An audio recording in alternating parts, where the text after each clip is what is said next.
सिद्धेभ्यः। ओम नमः सिद्धेभ्यः। ओम नमः सिद्धेभ्यः।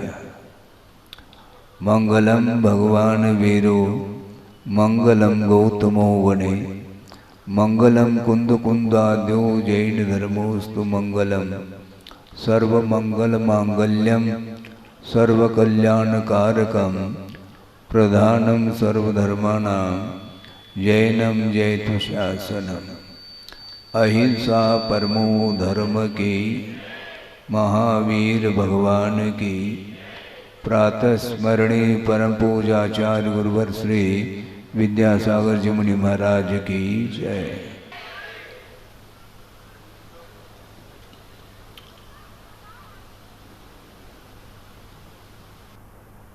आप लोगों की भावना को हमने सुना है और निवेदन को सुना है और आशीर्वाद जो दिया है वह निवेदन को सुन करके देखो के साथ आशीर्वाद दिया है।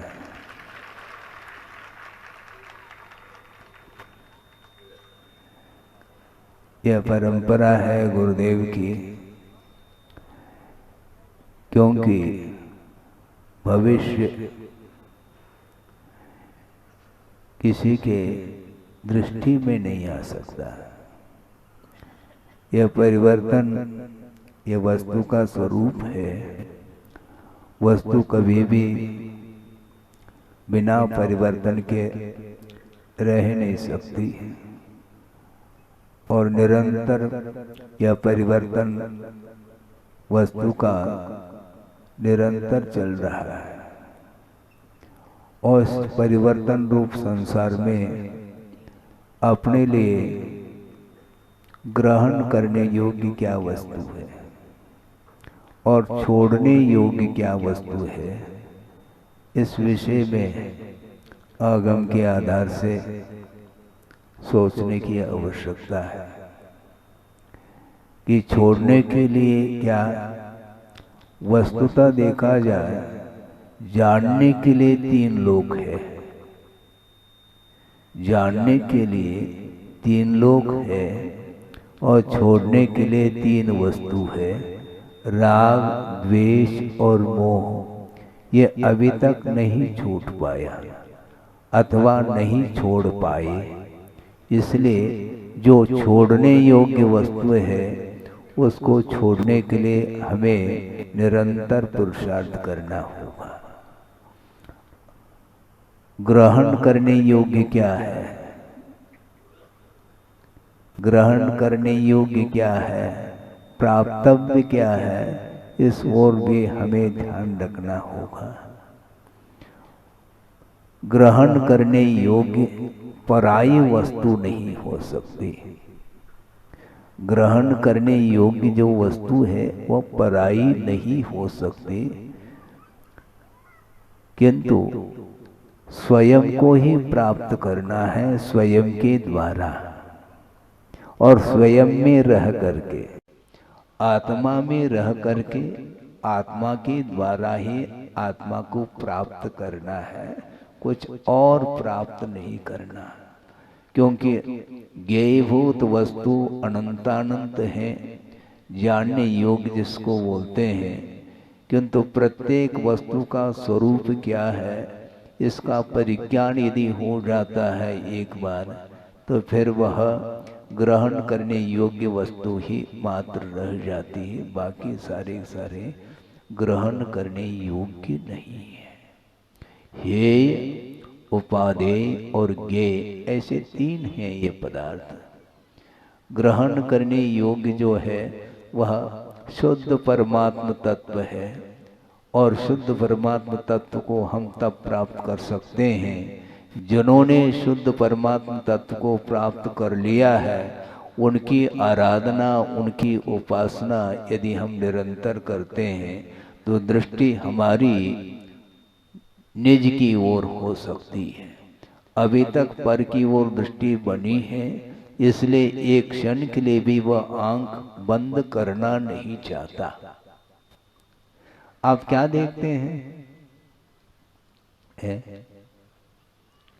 आपके आंखों के द्वारा क्या वस्तु देखने में आ रही है? पर पदार्थ तो है, किंतु पर पदार्थ देखने में आते हुए भी वह पौद्गलिक मटेरियल है, केवल आत्मा देखने में नहीं आती। किसी भी इंद्रिय के द्वारा आत्मा पकड़ में नहीं आती है, और यदि आती भी है तो वह शुद्ध जो आत्म तत्व है वही पकड़ में आता है, जो कि वह आत्मा का स्वरूप अथवा स्वभाव नहीं हो सकता। ये जितने भी नर नारकादिक जो पर्याय हैं, ये अवस्थाएं हैं, ये अशुद्ध परिणति है आत्मा की, और उसको वह जानता है तो वह फूला नहीं समाता। प्रत्येक व्यक्ति, जहां तक मैं समझता हूं, अपवाद अलग है, किंतु प्राय प्रत्येक व्यक्ति सुबह उठ करके दर्शन करता है प्रभु का, बाद में पहले किसका दर्शन करता है? मोबाइल तो छोड़ो, उठ करके आईने में अपने मुख का दर्शन करता है? करते हैं ना? महाराज उसके बिना बाहर कैसे जाए? मुख कैसा है? अपने मुख का दर्शन करने के लिए भी आप स्वतंत्र नहीं हैं। दर्पण के बिना अपने मुख का अवलोकन संभव नहीं है, और उस दर्पण के माध्यम से मुख का अवलोकन करते हैं, और जहाँ पर कालिमा है उसको आप दूर करते हैं।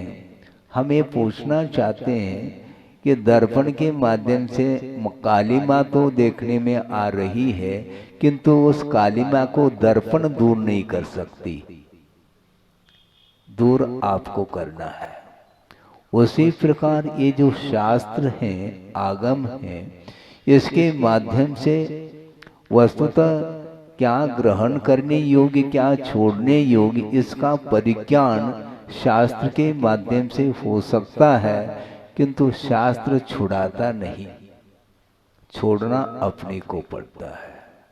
स्वरूप का परिज्ञान होने के उपरांत भी संसारी प्राणी छोड़ नहीं पा रहा है। इससे स्पष्ट है कि वह मात्र जान रहा है। आप पदार्थ को जानते हैं क्या?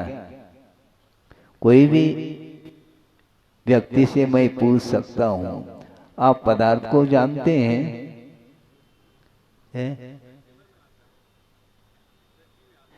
दृष्टि में पदार्थ आ रहा है क्या?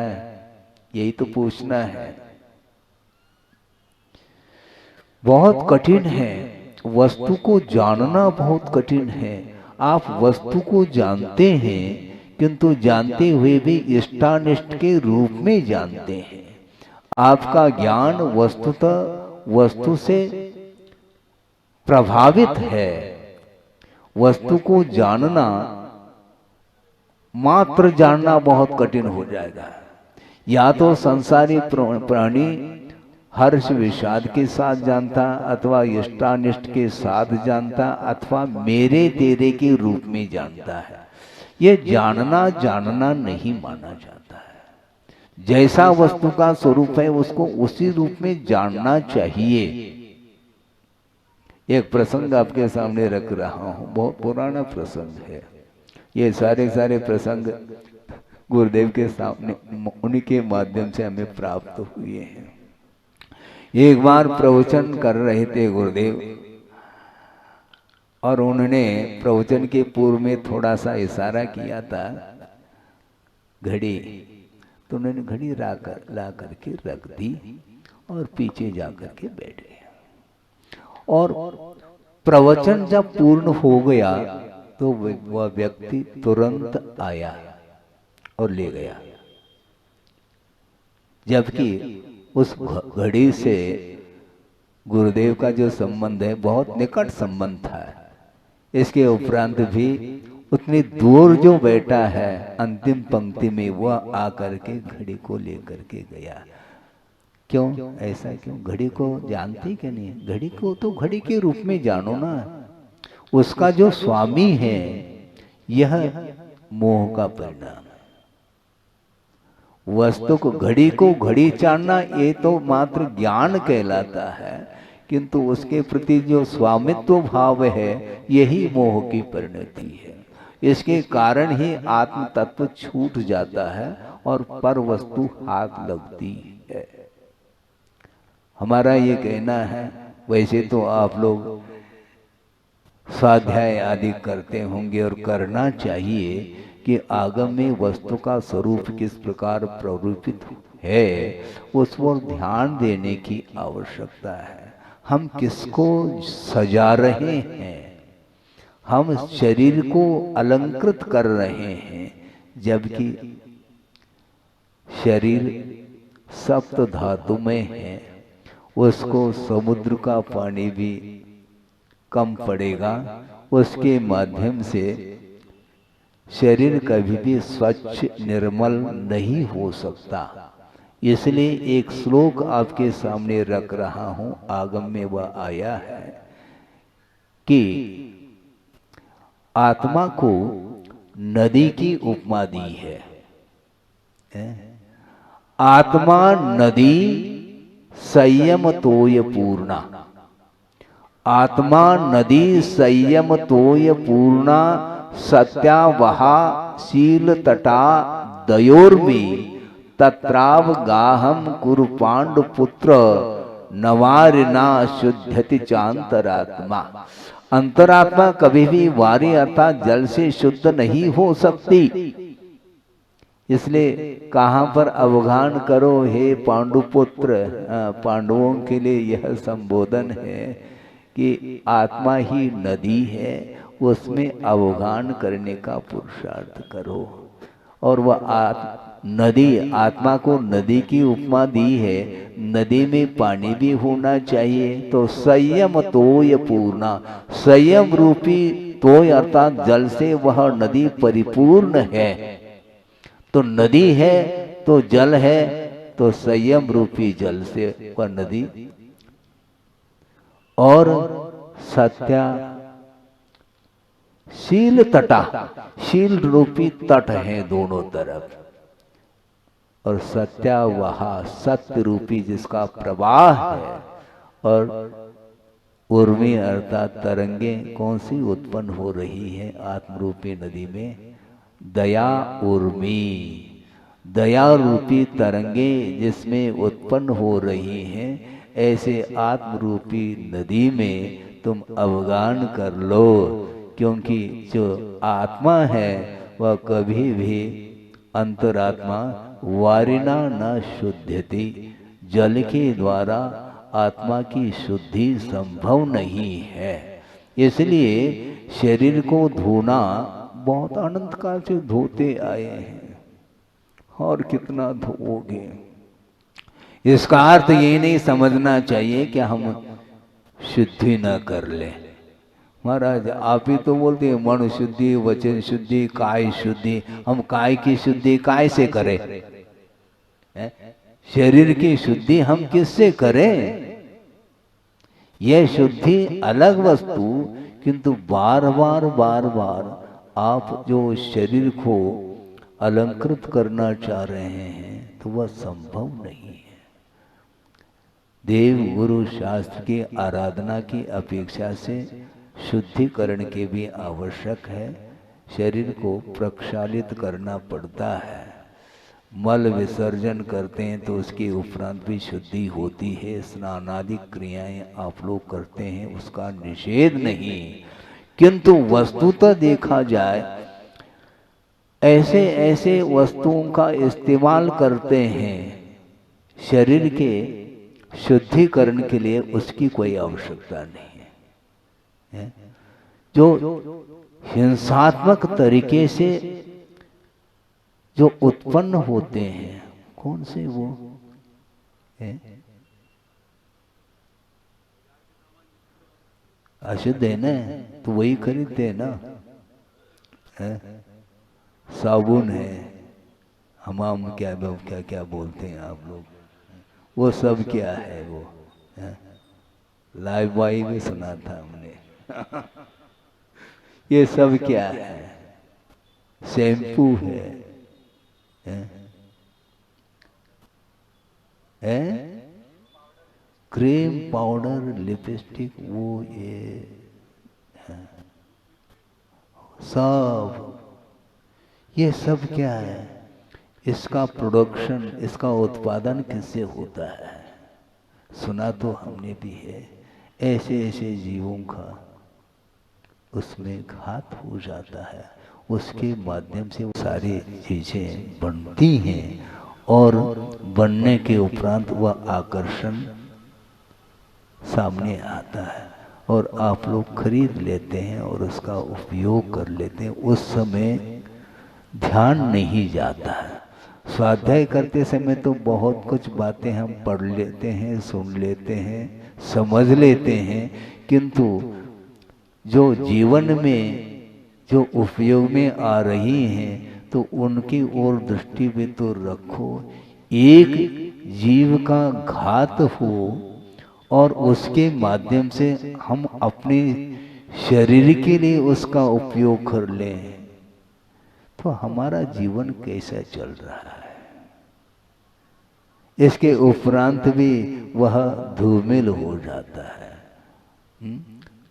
कर्पूर है, कुमकुम है, चंदन है, आदि आदि, ये जितने भी सुगंधित वस्तु हैं, इन वस्तुओं के संपर्क में, किसके संपर्क में? शरीर के संपर्क में आकर के ये सारे सारे सुगंधित वस्तु दुर्गंधमय हो जाती है। इसके उपरांत भी शरीर के प्रति इसका जो लगाव है ये अनंत कालीन लगाव है। सुनना बहुत अच्छा, सुनने में तो बहुत अच्छा लगता है, क्या प्रवचन है महाराज आपका, गजब हो गया, अच्छा ठीक है। उसके बाद भी जीवन किस रूप में चल रहा है अपना, पर्सनालिटी की बात करते हैं। शरीर पुष्ट हो जाता है तो मन भी पुष्ट हो जाता है, मन प्रफुल्लित हो जाता है। इसको बोलते मोह का प्रभाव है। वह शरीर चाहे दुबला हो, चाहे पतला हो, चाहे मोटा हो, कुछ भी हो, लेकिन शरीर की ओर दृष्टि जाती है। सम्यक दर्शन उत्पन्न होने के उपरांत भी यह क्या, सम्यक दर्शन उत्पन्न होने के बाद भी शरीर के प्रति दृष्टि छूटती नहीं और आत्मा अमूर्त है। आत्मा देखने में, आत्मा किसी भी इंद्रिय का विषय नहीं बन सकती। इंद्रिय के माध्यम से जो वस्तु पकड़ में आ रही वह केवल शरीर देखने में आ रहा है, और उसमें यदि कुछ गड़बड़ी हो गई फिर देख लो क्या स्थिति बनती है, वो डिप्रेशन में चला जाता है। कोई रोग हो गया तो टेंशन में आ जाता है। ये सब क्या है? ये साधना बहुत कठिन है। निरंतर साधना करते हुए भी उसका किसी भी पल में, आप लोग बोलते हैं ना, ध्यान से सुने, किसी भी पल में वैराग्य उपज सकता है तो किसी भी पल में वैराग्य विनाश को भी प्राप्त हो सकता है। ये उतना ही सत्य है। इसलिए आचार्य कहते हैं सावधान रहो, दिन मत गिनो। हाँ, हमें दीक्षित होकर के, अभी आप लोग कह रहे थे ना, मैं ध्यान से सुन रहा था, हाँ 50 वर्ष हुए ऐसा कहा। गुरुदेव कहते हैं दिन मत गिनो, साधना हो रही है क्या ये देखो। कम से कम साधना की ओर दृष्टि रखोगे तो समझ में आ जाएगा हमारी कितनी मात्रा में साधना है, या बढ़ रही है, क्या घट रही है, क्या स्थिर है। इसको समझना कठिन है, बहुत कठिन होता है। 50 साल कोई वस्तु नहीं, अनंत बार इस भेष को धारण किया होगा, इसके उपरांत भी अभी भी वह आत्म तत्व पकड़ में नहीं आ रहा है। निरंतर हर्ष विषाद, ये दोनों परिणति मोह की ही परिणति मानी जाती है। मोह के बिना ये परिणाम संभव ही नहीं, और यही गाफिल, मोह के माध्यम से संसारी प्राणी गाफिल हो जाता है, भुलाव में आ जाता है, भूल जाता, अपना स्वरूप ही भूल जाता है। और ये शब्द भी उसको प्रभावित कर रहे हैं, मात्र भाव तक पहुंचना बहुत कठिन है। बीच में 1 सेकंड के लिए भी मान लो बिजली चली गई, आपको कैसा लगता है? सब कुछ गया, मतलब शब्द ही सब कुछ है क्या? शब्द एकमात्र माध्यम है स्वरूप तक पहुंचने के लिए, किंतु उसमें उलझ जाता है। तो संसारी प्राणी किस किस में उलझ रहा है भगवान ही जानते हैं। पांचों इंद्रियों के विषय हैं और ये इन विषयों में उलझा हुआ है, और जब तक ये उलझन रहेगा तब तक स्वरूप का परिज्ञान संभव ही नहीं। ज्ञान का अर्थ यहाँ पर संवेदन से प्रयोजन है। हाँ, संवेदन हम फील क्या करते हैं, ये सब पर है कहना बहुत आसान है, पर कहना आसान है, किंतु कोई उठा ले तो फिर देख लो कोर्ट कचहरी। मैं तो शुद्ध परमात्मा तत्व हूं, किसको सुना रहे हूं? अपने आप को स्वरूप संबोधन कर रहे हैं क्या? मैं तो अकेला हूं, शुद्ध हूं, बुद्ध हूं। इसके बाद भी दृष्टि भीतर क्यों नहीं टिक पाती? ये भूमिकाएं अलग अलग हैं, इसलिए आप लोगों की भूमिका अलग है, श्रवण की भूमिका अलग है। इसलिए अविरत दशा में सम्यक दर्शन तो उत्पन्न होना संभव है। सम्यक दर्शन का अर्थ और कोई सॉलिड वस्तु नहीं, किंतु वस्तु तत्व का जैसा स्वरूप है उसको उस रूप में श्रद्धान भर कर लेता है, किंतु श्रद्धान भर कर लेता है, किंतु संवेदन किसका करता है? गृहस्थ किसका करता है? किसका करता है? श्रद्धान और संवेदन दोनों भिन्न भिन्न वस्तु है। श्रद्धान अर्थात हे को हे के रूप में श्रद्धान कर रहा है, उपादेय को उपादेय के रूप में श्रद्धान कर रहा है, किंतु श्रद्धान करते हुए भी पर वस्तु के प्रति जो आकर्षण है वह छूट नहीं रहा है। इसी को बोलते मोह है।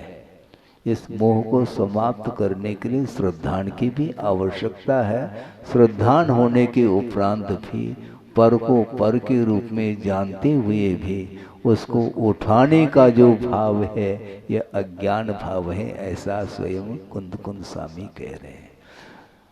सम्यक दर्शन प्राप्त होते ही उसका ज्ञान समीचीन हो जाता है, श्रद्धान के रूप में हो जाता है, किंतु अभी भी असंयम की भूमिका में जो रहता है वह ग्रहण करता रहता है।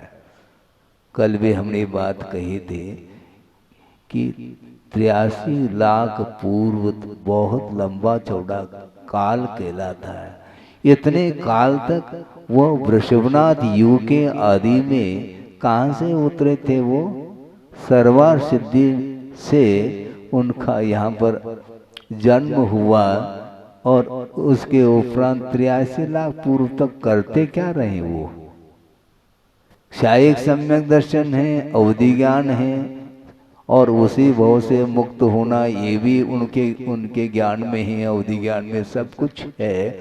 इसके बावजूद भी आकर्षण, ये आकर्षण विकर्षण ये भयंकर रूप है। ये हमने सुना था बुंदेलखंड में ही पंक्ति हमने पढ़ी सुनी भी है, सुन करके हमें आश्चर्य सा लगता है कि क्या है? आपको ज्ञात तो है लेकिन उस प्रसंग के अनुरूप आपको याद नहीं आता है?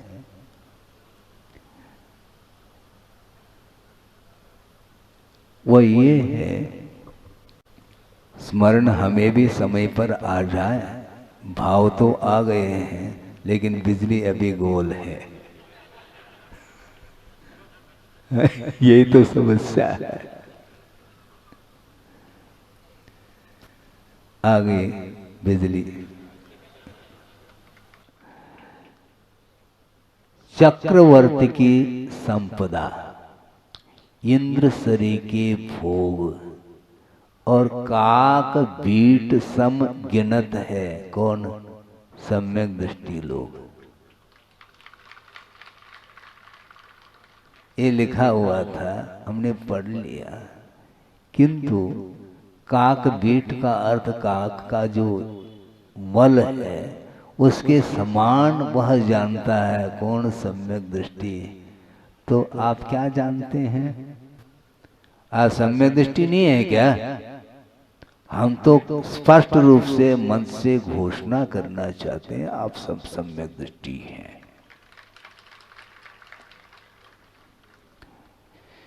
किंतु कर्णानियोग की दृष्टि से कौन सम्यक दृष्टि कौन मिथ्या दृष्टि इसका आकलन संभव नहीं है। किंतु वस्तुतः आप सब लोग सच्चे देव गुरु शास्त्र की उपासना करने में तत्पर हैं।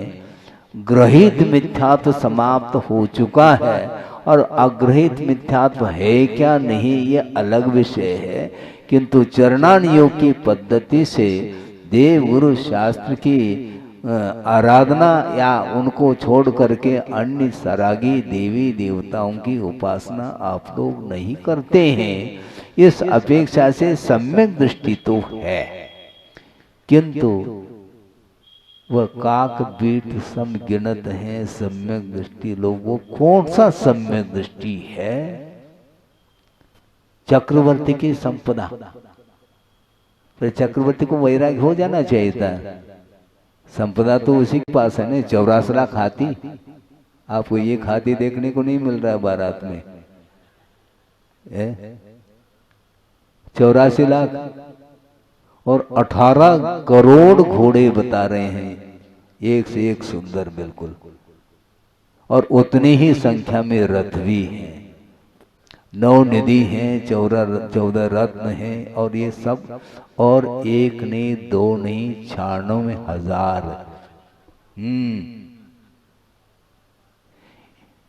ये वैभव उसके पास है क्या? नहीं, चक्रवर्ती की बात उसी की संपदा है, षटखंड अधिपति है और वह सम्यक दृष्टि है और सम्यक दर्शन भी क्षायिक है उसके पास। इसके बाद भी वह काक बीट के समान समझ नहीं पा रहा है। अभी भी ये ध्यान रखो, काक बीट सम जिस समय गिन जाए वो, तो फिर वह रुक नहीं पाएगा वहां पर। सोचो, पर फिर ये किसकी दृष्टि में इस प्रकार प्रतीति में आ जाती है? तो जो वीतराग सम्यक दृष्टि है उसी की दृष्टि में ये संभव है, अन्यथा संभव नहीं। यहाँ तक कहा है आचार्यों ने, गुरुदेव के मुख से भी हमने कई बार सुना है, वह आपके सामने रख रहा हूँ। समय ज़्यादा ना हो, इसमें घड़ी में 10:15 बजा है? पता नहीं, फिर भी 10:15 कह रहे हैं। पता नहीं तो फिर 10:15 कैसे कहोगे? मैं ये कह रहा था, क्या कह रहा था? गुरुदेव का ये कहना है कि श्रवण स्वाध्याय करता है, तत्व चिंतन करता है, उपदेश देता है, विहार आदि कर लेता है, यहाँ तक तो ठीक है। किंतु श्रवण जिस समय आहार की क्रिया को संपन्न करता है उस समय भी उसकी निद्रा जारी रहती है। यहाँ तक गुरुदेव ने अपने मुख से कहा, श्रवण जब आहार ग्रहण करता उस समय भी वह स्वाध्याय कर रहा होता है। हाँ, ये कैसा संभव महाराज? ये तो समझना है। नवधा भक्ति पूर्वक आहार लेंगे, ये शर्त है। एक भी यदि भक्ति में कमी हो गई तो भक्ति नहीं संभव, वो लौटेंगे वो नवधा भक्ति पूर्वक। और वह पढ़वान करके ले गया है दाता, बड़े विनम्रता और भक्ति के साथ, विनय अनुनय के साथ वह सब कुछ पूजन अर्चन आदि संपन्न कर लिया। अब खड़े हुए हैं श्रमण, और आपने संशोधन करके आहार कर पात्र में दे दिया। अब सीधा ले ले। महाराज हमने तो संशोधन कर लिया ना, हमारे 2 बार 3 बार कर लिया महाराज। और दूसरी बात यह है कि आहार जल शुद्ध है ऐसा कह भी दिया, फिर भी हमारे ऊपर आपका विश्वास क्यों नहीं होता? विश्वास तो है, आहार जल शुद्ध है, किंतु प्रूफ रीडिंग ये आवश्यक है। जब ये येषणा समिति इसी को बोलते हैं। आपने तो संशोधन कर लिया, किंतु एक बार हम भी अपने येषणा समिति, ये समिति संशोधन करना आवश्यक है। तो उस समय क्या कर रहा है वो? स्वाध्याय नहीं कर रहा है क्या? येषणा समिति का पालन कर रहा है? और ग्रास जब मुख में आ जाता है उस समय क्या करेगा? संवेदन होगा कि नहीं होगा? संवेदन तो होगा, किंतु उसके प्रति यदि लगाव है तो रसनेन्द्रिय विजय भी करना है। तो कब करेगा वो? रसनेन्द्रिय विजय प्राप्त करने के लिए अवसर यदि आता है तो 1-8 घंटे के लिए ही आता है। 24 घंटा कोई रसनेन्द्रिय विजय थोड़ी होता है। 24 घंटा मुख में कोई ग्रास थोड़ी है। वहां पर उतने समय के लिए ये बहुत रिस्क है। लेना तो है, क्योंकि आहार लिए बिना शरीर की स्थिति संभव नहीं, और उसके बिना रत्नत्रय का पालन संभव नहीं। और 28 मूल गुण में एक मूल गुण रखा है, ये भी रसनेन्द्रिय विजय। क्योंकि पंचेंद्रिय निरोध नाम के ये 5 गुण हैं, तो उस समय गुण की ओर दृष्टि नहीं है, तो फिर किसकी ओर दृष्टि है? गुण की ओर नहीं रहेगी तो गुड़ की ओर आएगी दृष्टि। गुड़ और गुण में बड़ा अंतर है। और गुड़ लिया है मान लो तो वो मीठा लगेगा क्या कड़वा लगेगा, क्या लगेगा? लगेगा क्या वो हमें बताओ आप। हाँ, गुड़स्य का प्रकृति मधुरता, तो मीठा, गुड़ तो मीठा लगेगा, लेकिन गुड़ मीठा यहां तक तो ठीक है, अच्छा लगता है। ये क्या है? ये गुण नहीं, ये दोष है। इसलिए हमने कहा था ना कि आप पदार्थ को जान नहीं सकोगे। अच्छे और बुरे के रूप में यदि जान रहे हैं तो वह निर्जरा और संवर के लिए कारण नहीं बन सकता। ये बहुत कठिन काम है ये श्रवण के लिए भी। हाँ, इसलिए पंचेंद्रिय निरोध के साथ ये सारी क्रियाएं उनकी संपन्न होती हैं। इसलिए निरंतर जो है ये असंख्य कर्मों की निर्जरा जो हो रही है वो खेल थोड़ी है, वो बहुत कठिन है। इसलिए सावधान रखो कहते हैं। हमें 50 साल हो गया, साल तो हो गए तुम्हारे, किंतु प्रतिदिन जो क्रियाएं होती हैं उसमें हर्ष विषाद के अनुपात, वो अनुपात घट रहा है क्या बढ़ रहा है? अप डाउन हो रहा है। मान लो बहुत कठिन काम है। निरंतर जो है हर्ष विषाद से रहित हो करके चारित्र का पालन किया जाता है। सोचो, विचार करो, वृषभनाथ भगवान के लिए भी 1000 साल लग गए। और क्षायिक सम्यक दृष्टि भावलिंगी है, ये ध्यान रखो।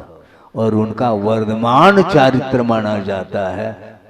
सामान्य जो श्रमण होते हैं उनका वर्धमान चारित्र नहीं हो सकता। उनका बिल्कुल वर्धमान चारित्र निरंतर वृद्धिंगत रहता है उनका चारित्र। इसके बावजूद भी 1000 साल उन्हें लग गए। तो हम सोच रहे हैं कि हमें कितने साल लगेंगे। 50 साल हो गए, 50 साल हो गए, गए कड़ गए वो 50 साल, कड़ गए, निकल गए। लेकिन अंतरंग जो साधना है उसका परीक्षण करना आवश्यक है। समय तो निकलता चला जा रहा है, निकलेगा वो। शारीरिक साधना अलग वस्तु और अंतरंग जो साधना है जिसके माध्यम से, और बहिरंग जो साधना है वह अंतरंग साधना के विकास के लिए ही वह साधकतम है। किंतु अंतरंग साधना यदि मान लो हमारी वृद्धिंगत नहीं हो रही साधना, तो बहिरंग साधना तो निकलती चली जाती है। पूर्व कोटि तक साधना करने के उपरांत भी केवल ज्ञान हो ये अनिवार्य नहीं है। इसलिए हमेशा मान लो वहाँ तक पहुँच नहीं पा रहे हैं, कोई बाधा नहीं, किंतु कम से कम बैठे बैठे इस प्रकार निरंतर जो है विशुद्धि बनाए रखेंगे तो साधना में विकास हो सकता है।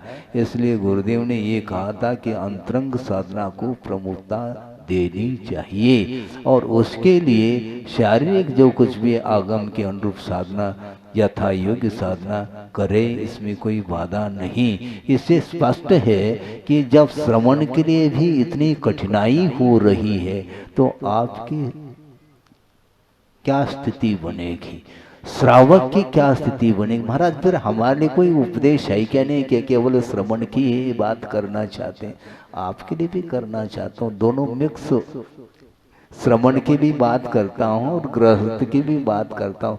आप लोग समय पर, और हम मिल जाए समय, अभी तो 10:30 बजने को है, इतना ही पर्याप्त समझता हूँ, क्योंकि ये विषय चलेगा। ये रामायण बहुत लंबा चौड़ा है ये।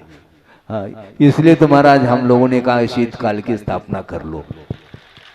जोरदार तालियां बजाइए। सुनो, ताली नहीं बजाओ, इसलिए आपका कह रहे ना महाराज ये बहुत रामायण है, एक दिन में तो होना नहीं है, इसलिए कछु तो परसों हमें।